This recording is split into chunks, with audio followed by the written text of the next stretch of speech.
So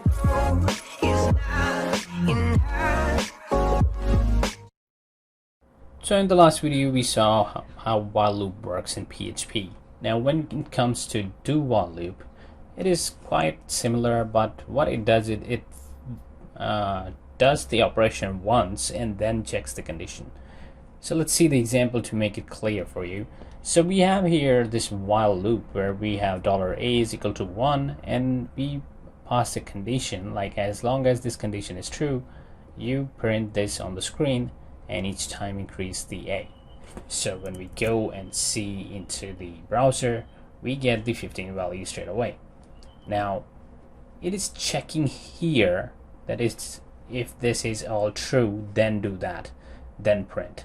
Now in case of do while, what we do is we simply say do and we pass the curly braces, not the parentheses. And what I'm going to do, I'm going to cut this code from here, I'm going to put in here, and these curly braces from here are going to go away.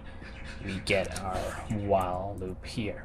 Alright, now in this case everything remains the same, but it is going to check first. It's going to print this, then it is going to check the condition. So let's say it's 19. $a is 19 now. So condition is as long as $a is less than equal to 15, do this. So it's going to check that. So let's see what happens. We go here, refresh, we get value 19. So what happened is it simply said, okay, do this. It did it, then it increased the value, it checked it, and it noticed, okay, it is bigger than 15, stop. But it already fired once, so we get the one output right there.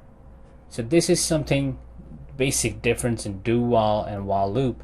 In while loop you be checking everything at first and then you be executing whatever you want to do, and in do while loop you have something that you execute once and then you check the condition.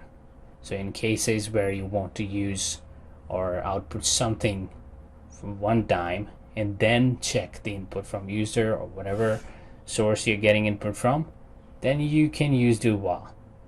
So hope you got the understanding. In the next video we will see the for loop, how for loop works. See you in the next one. Thank you for watching.